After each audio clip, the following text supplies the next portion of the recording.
মুসাফাহা এর কোনো দোয়া আছে কিনা? আমরা যে একজনের সঙ্গে আরেকজন হাত মিলাই মুসাফাহা করি, এর কোনো দোয়া আছে কিনা? তো একটা দোয়া আমরা পড়ে থাকি, ইয়াগফিরুল্লাহু লানা ওয়া লাকুম। তো অনেকেই প্রশ্ন তোলেন যে এই দোয়া তো সরাসরি হাদিসে নেই। তো আসলে কথাটা এইটাই যে সরাসরি হাদিসে নেই, তবে হাদিস থেকে এই দোয়াটা প্রমাণিত হয়। কিভাবে হয় খেয়াল করেন।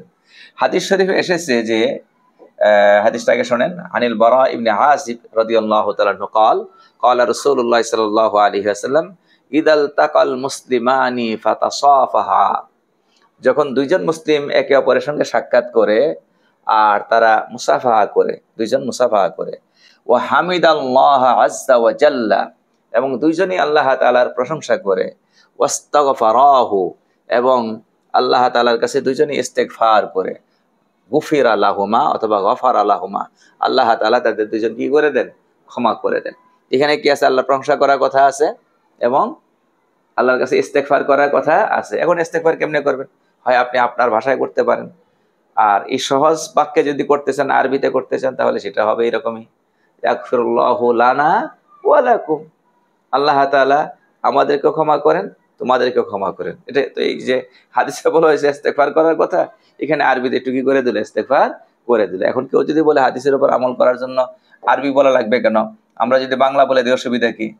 বাংলা বললে বলেন, অসুবিধা কি আছে? যে আল্লাহ আমাদেরকে মাফ করেন, আপনাদেরকে মাফ করেন, বললেও তো হাদিস মোতাবিক হবে, আরবি বললেও হাদিস মোতাবিক হবে। এই জন্য বলছি দোয়াটা সরাসরি যদিও কোথায় নাই, হাদিসে নাই, তবে হাদিস থেকে কি বের হয়ে আসে। এরপর আর এক হাদিসে আছে, হযরত আনাস রাদিয়াল্লাহু তাআলা আনহু থেকে বর্ণিত, নবী করিম সাল্লাল্লাহু আলাইহি ওয়াসাল্লাম বলেন, মা মিন মুসলিমাইনি ইলতাকায়া ফাআখাযা আহাদুহুমা বিয়াদি সাহিবিহি ইল্লা কানা হাক্কান আলাল্লাহি আন ইয়াহদুরা দুআআহুমা ওয়া লা ইউফাররিকু বাইনা আইদিহিমা হাত্তা ইয়াগফিরা লাহুমা। যখন দুজন মুসলিমের সাক্ষাৎ হয় এবং তারা পরস্পর হাত মিলায়, মানে মুসাফাহা করে, তো আল্লাহ তাআলার উপর তাদের এই হক জন্মে যে আল্লাহ তাদের দোয়া কবুল করবেন এবং তাদের হাতগুলো পৃথক হওয়ার আগেই তাদেরকে ক্ষমা করে দেবেন। ব্যাপারটা বুঝতে পারছেন? মুসাফাহা করার পরে আল্লাহ তাআলার উপর দায়িত্ব হয়ে যায় তাদের দোয়া কবুল করবেন এবং দুইটা হাত আলাদা হওয়ার আগেই তাদেরকে ক্ষমা করে দেবেন। তাহলে এই যে দোয়া কবুল করবেন, ক্ষমা করে দেবেন, হ্যাঁ, হাত দুটো আলাদা হওয়ার আগে, তাহলে বোঝা গেল এখানে একটা কি আছে? দোয়া করার মতো ব্যাপার আছে, বা একটা দোয়া করার মতো সুযোগ এটা। তাহলে সেই দোয়াটা কি? একটা দোয়া তো করতে হবে। ক্ষমার কথাই যেহেতু আসছে, তাহলে ক্ষমার দোয়াটা হোক।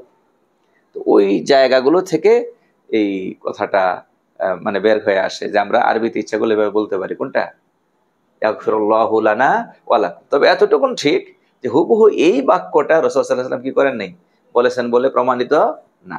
তিরমিজি শরীফের একটা ভাষ্য গ্রন্থ আছে, তুহফাতুল আহওয়াজি, তিরমিজি শরীফের ব্যাখ্যা গ্রন্থ, সেইখানে এই কথাটা আসছে এইভাবে, অফি রিওয়ায়াতিন লি আবি দাউদ বলে লম্বা করে রিওয়ায়াতটা আনার পরে বলা হয়েছে, অফিহি সুন্নিয়াতুল মুসাফাহা ইনদাল মুলতাকা ওয়া আন্নাহু ইউস্তাহাব্বু ইনদাল মুসাফাহাতি হামদুল্লাহি তাআলা ওয়াল ইস্তিগফারু ওয়া হুয়া কাউলুহু ইয়াগফিরুল্লাহু লানা ওয়া লাকুম। এই কিতাবের মধ্যে ইয়াগফিরুল্লাহু লানা ওয়া লাকুম এই কথাটা আছে।